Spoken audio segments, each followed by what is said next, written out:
Like to call the meeting to order. May I get a motion to approve the agenda? So moved. Second. Second? Oh goodness, I lost you guys. Sorry, hang on. Ah. Sorry, hang on. There we are. Okay. May I get a motion to approve the minutes of the May 9th meeting? The special meeting that the sewer commission held. So moved. Thank you. All in favor? Aye. And last one, get a motion to approve the regular sewer meeting of May on May 16th. Thank So you, moved. Kathy. And second, John. thanks, Steve. All in favor? Aye. Okay, Devin is on the meeting here, who is the application for 27 North Main Street with an ice cream store.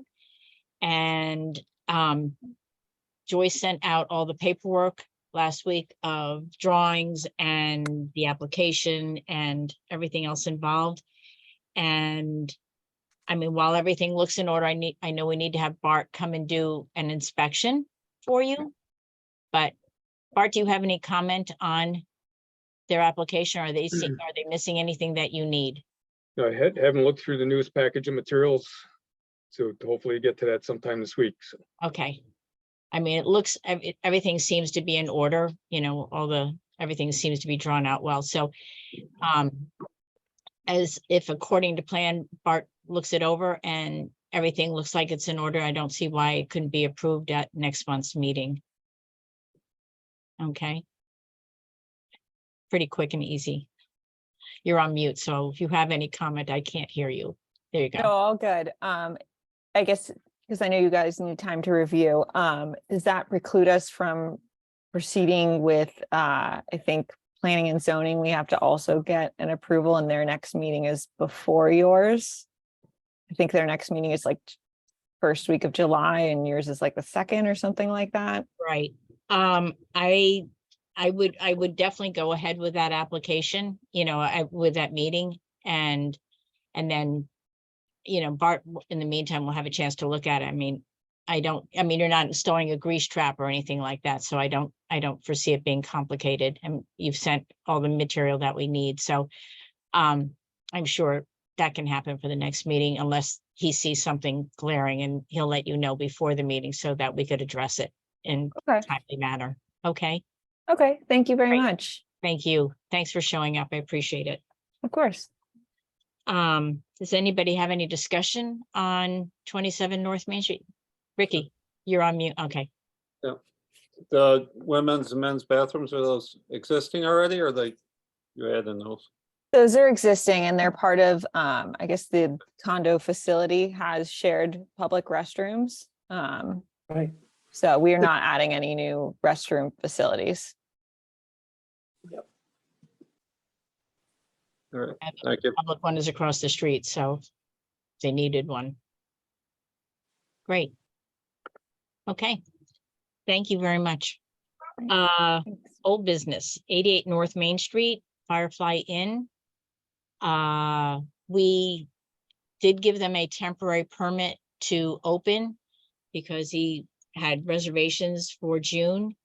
And Bart has been working with them on drawings that they've resent in that need to, they need to comply with what the regulations are for their lateral and their septage there. So they just sent out another set of drawings the other day, and I'm waiting for, you know, I know Lyle took a look at it to see, just to help them just get through, because Bart was just crazy busy. So Lyle did take a look at it, told them at least how to temporarily hook it up. But once the equipment that they've ordered, which I think Bart needs to approve that that's the proper equipment for them. And once that's approved and they order it, unfortunately, they're going to have to tear up that lawn again and make that compliance. Briefly looked through the materials, and the one thing that came out of Lyle's inspection is that they still appear to have what they call an Orangeburg pipe that leads from the property to the sewer main. And that that Orangeburg pipe should be replaced all the way out to the main, because if they're gonna spend this much money and not replace that that Orangeburg pipe, which is problematic type of pipe, it just doesn't make sense not to change it all the way out to the main, so. Well, that is one thing going forward. We've been working with, I sent a letter off to Joe Manley and said that you need to include the sewer commission in on, you know, on sign-offs, because this would never have happened. They would never have gone down this rabbit hole had they come to the sewer commission first, because then you would have told them what was expected of them. And, you know, and all of a sudden they're in the home stretch and it's like, but you haven't complied with what the sewer commission requires. And I just told Joe, I just said, I'm tired of the sewer commission looking like, you know, a big bad wolf, because this is like the third time this has happened to us. So I will reach out. I haven't had a chance to reach out to him because he was away, but just to make sure that the sewer commission gets listed on that original sheet of sign-offs to make sure that they can get their, you know, building permit in order. Just to let everybody know. Bart, do you have anything else on Firefly or? No, again, this week, I hope to find some time to be able to get through the materials. It should be pretty straightforward, but there, you know, the one big issue was the Orangeburg pipe. Okay. You know, and seriously, had they come to us first, that this would have been taken care of immediately and they wouldn't have to redo it, but that's the way it is, unfortunately. Anybody else have any comment on it? Ricky? That plan that we have that showed that when they did the video inspection of the mains, it showed like 4 stubs coming out to there. Is there a different stub that they could use that's not Orangeburg? Don't know that.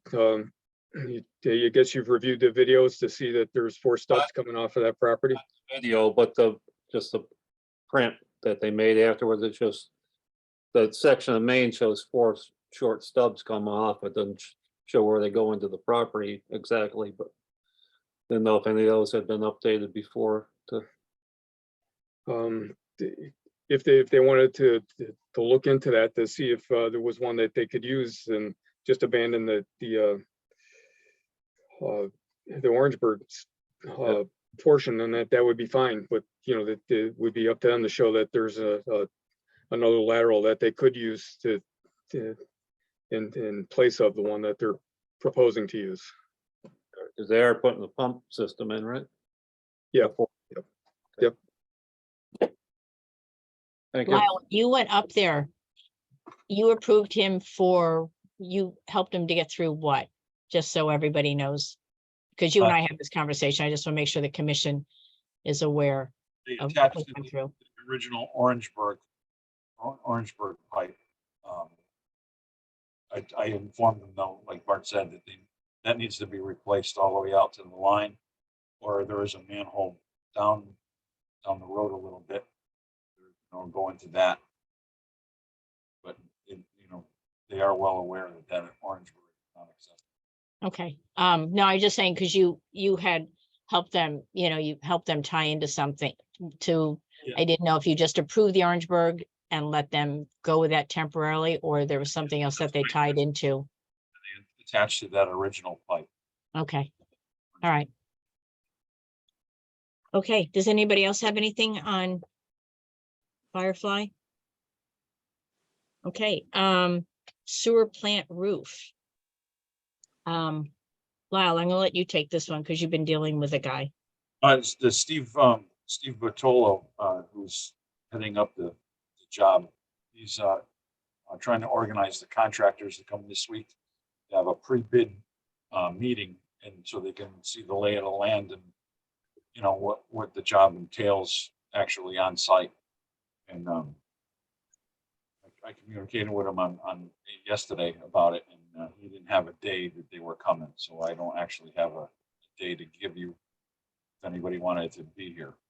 But Yeah, just if you can let me know when they are coming, absolutely. and then I will try and be there for sure. Sure.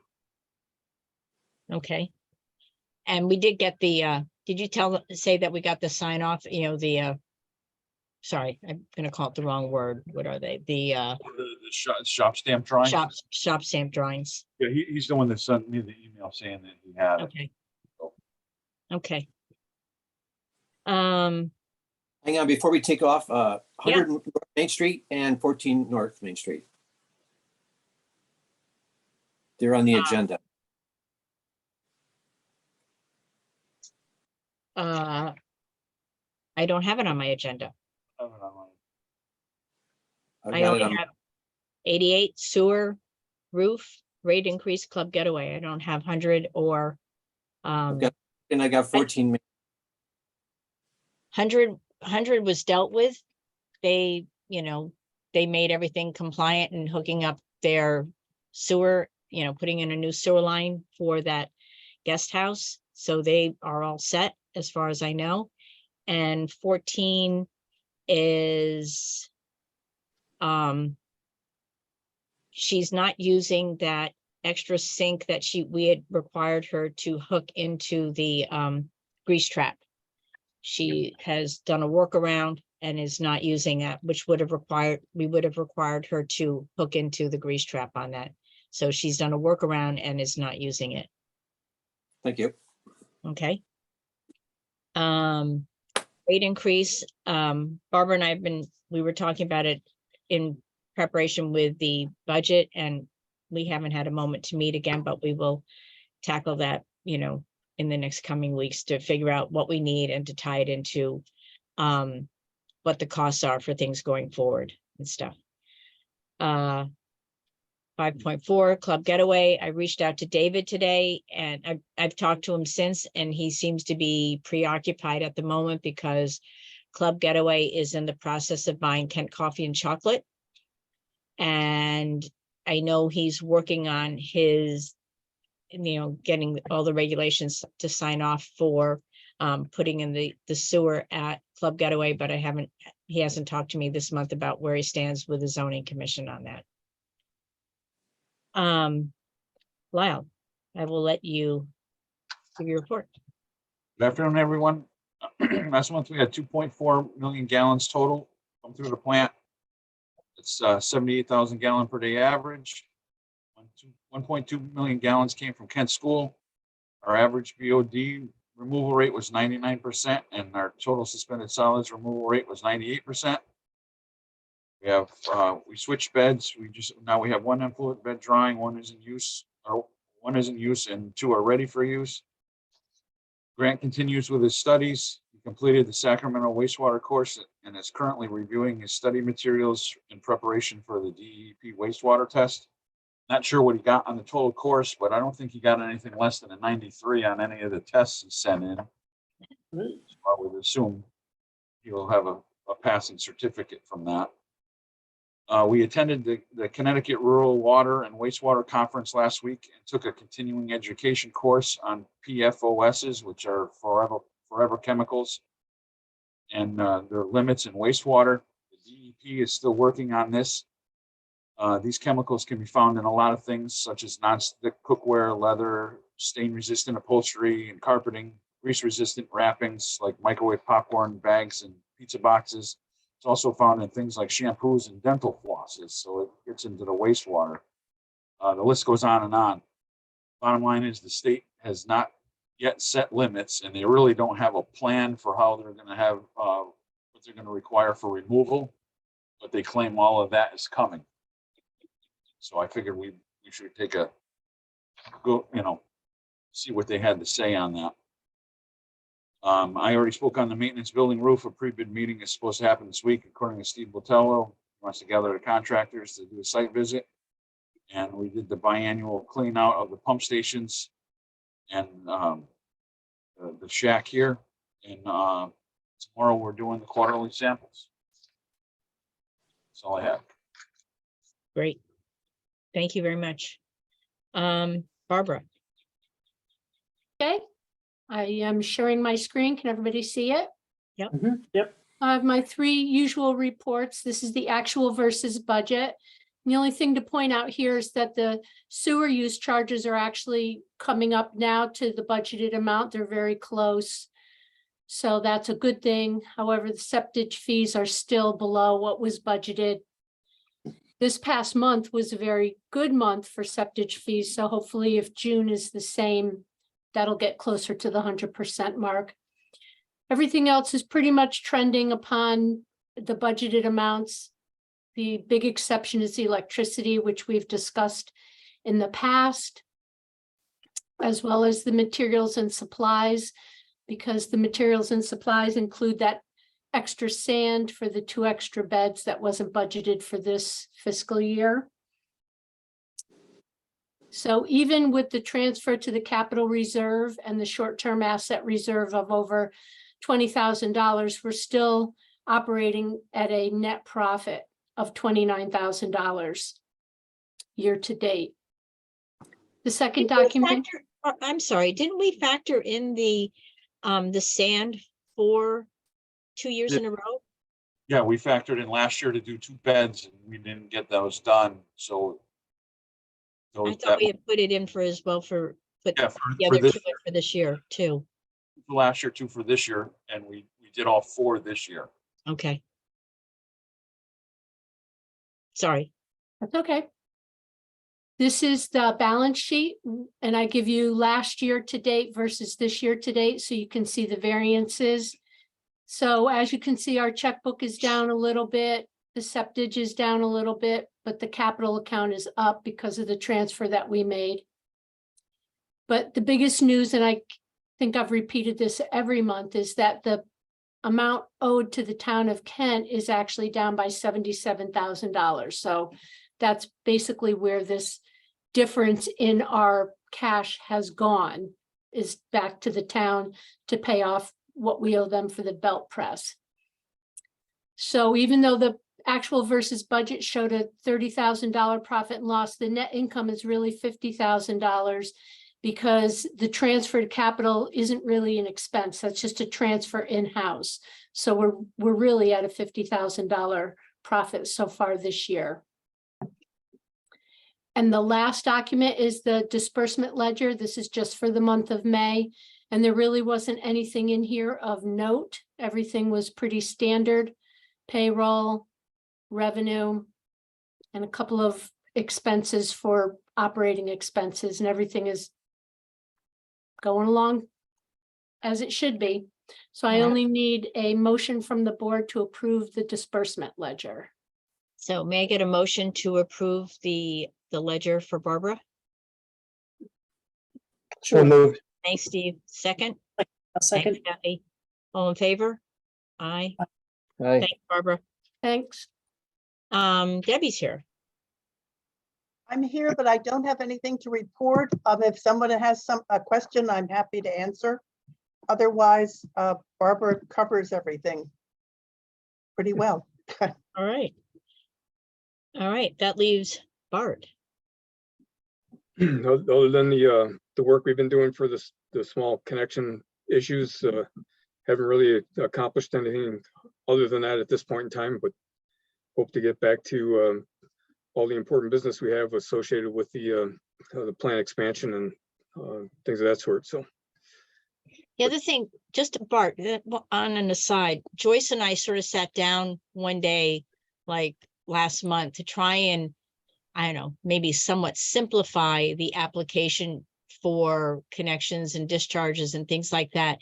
And the thing that we need is like a fee structure for when you go out and do an inspection for a job, because at the present moment, I'm assuming that the commission is paying those fees, and it should come directly from the person with the application. It should be part of their application. typically what happens with those kind of fees is that if we take planning and zoning as an example, the planning and zoning requests an estimate from their consultant to say that this is how much money I think I need to do the inspections, and then an escrow account gets set up, and then the consultant would charge against those numbers against that budget. And if the budget is exceeded, then the commission would go back and say, hey, you got to refill the escrow. That's typically Okay. the way. Typically, the process has been used by other commissions, and it's pretty popular throughout the state of Connecticut and New York. So it's not an unusual process, but it is a little cumbersome for the smaller projects. Okay, because we need to sort of give the people, when they look at the application, there's just question marks on it. And I just thought somehow to fill in The at least question a marks base were total. the question marks were left there on purpose, just so that the commission would give some consideration to how they wanted to handle those things. It's a decision that the commission has to make. How do you want to handle those fees? What process you want to follow to establish fees, and then you have to go through the process to a rate change process, just like you would if you changed the per gallon or the quarterly use rate. You would have to go to the public hearing to say, hey, we're reestablishing new rates for engineering review, or we're establishing new application rates. Those things would all, the commission would have to agree on. This is a system we're using, go out to a public hearing to get those reviewed by the public, and then have the commission approve or reconsider how it's doing those rates. So that would be the process, and how the commission would have to follow in order to take those question marks out of the application. Would you be able to put in like an hourly rate? And then just say, depending upon the hours, because some projects are fairly easy and some are obviously way more complicated. Right, And- and for the simple projects, an hourly rate would do. And for the more complicated or the special uses that as the regulations identify them, those are projects where the escrow monies would make sense. So All right, so we will try and Joyce and I'll try and figure that out and get that, to make that happen. And so we can get that on that application. So it's just complete, because we absorb so much on these projects, and it shouldn't come out of the commission. It should come out of the person applying for the use, correct, yep, I agree. Okay. Does anybody have anything else to add in? Public comment? All right. I would say the meeting is adjourned at 2:52. Thank you. All righty. See you Thank you. next month. Thanks, Thanks. guys. Bye-bye.